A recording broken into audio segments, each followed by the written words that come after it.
మాజీ మంత్రులు జోగి రమేష్, అంబటి ఇళ్లపై టీడీపీ కార్యకర్తల దాడి సంచలనం సృష్టించింది.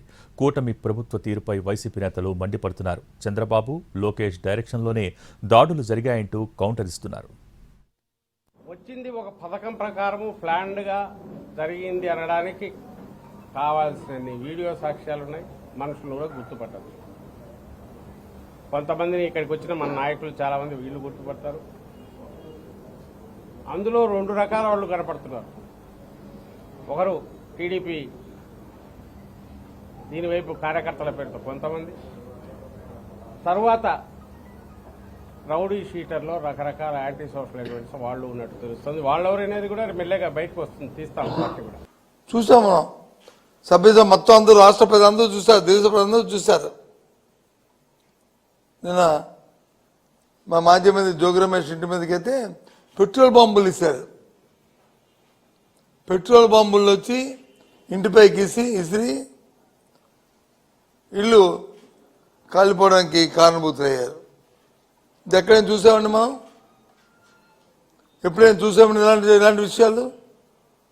దానికి వచ్చి అధికారంలో తెలుగుదేశం పార్టీ వాళ్ళతో పాటు పోలీసులు వచ్చి ఒత్తాసు పలికారు. ఎంపీ కేశినేని శివనాథ్ చిన్ని ఆధ్వర్యంలో విజయవాడ నుంచి గుండాలు, రౌడీలు, పిక్ పాకెటర్స్, బ్లేడ్ బ్యాచ్, పంజా సెంటర్, రాణి గారి తోట, సీతానగరం, వైఎస్ఆర్ కాలనీ అన్ని చోట్ల నుంచి కూడా ఒక ప్రేరేపిత కుట్రగా ముందుగానే మీరు పక్కా ప్లాన్ చేసుకుని నా మీద దాడి చేయాలని, నా కుటుంబం మీద దాడి చేయాలని, ఇంత పన్నాగం ఒక ముఖ్యమంత్రి స్థాయి వ్యక్తి అతని కుమారుడు కనుసన్నల్లో ఒక బడుగు బలహీన వర్గాలకు సంబంధించిన జోగి రమేష్ మీద దాడి చేయాలని చెప్పేసి మీరు పథక రచన చేశారంటే ఇంతకన్నా దుర్మార్గం ఇంకోటి ఉందా అని చెప్పేసి చంద్రబాబు నాయుడు గారిని, చంద్రబాబు నాయుడు కొడుకు లోకేష్ ని అడుగుతామన్నా.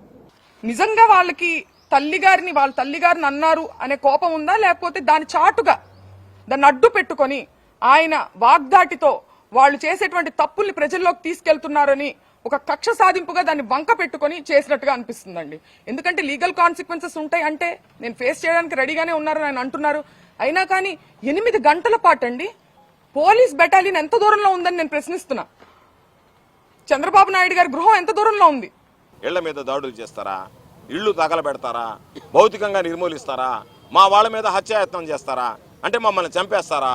మమ్మల్ని అందరినీ భౌతికంగా నిర్మూలిస్తారా? అంటే మిమ్మల్ని ప్రశ్నిస్తే మీరు ఆలోచన చేసేది నోరు ఎత్తినటువంటి వాడిని గొంతు నక్కడమే కాకుండా శాశ్వతంగా చంపేస్తే ఇంకా వాళ్ళు మమ్మల్ని మాట్లాడేటువంటి వాళ్ళు ఉండరు, ప్రశ్నించే వాళ్ళు ఉండరు అనేటువంటి ఆలోచనతో ఉన్నారా? ఇది ఎక్కడైనా జరిగిందా? ఈ రాష్ట్రంలో ఎప్పుడైనా ఈ జంగిల్ రాజు ఉన్నప్పుడు జరుగుతుంది తప్ప ఎప్పుడైనా గతంలో ఇటువంటి పరిస్థితులు మనం చూసామా?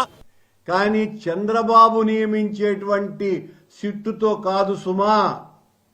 చంద్రబాబే సిట్టును నియమిస్తే ఆ సిట్టు అధికారులు సిట్ అంటే సిట్టు, స్టాండ్ అంటే స్టాండ్ అంటారు. కనుక వాళ్ళు వెంటనే మమ్మల్ని అందరినీ నిందితుల్ని చేస్తారు. కనుక వాళ్లతో కాదు చేయాల్సింది, తప్పుడు నివేదికలు ఇచ్చి తప్పుడు చేయనటువంటి వాళ్లను నేరస్తులుగా చిత్రీకరించి అందరినీ జైలుకు పంపించేటువంటి సిట్టు కాదు కావాల్సింది.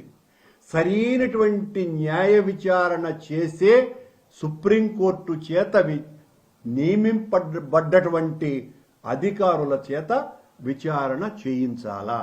దీనికి మేము సిద్ధంగా ఉన్నాం.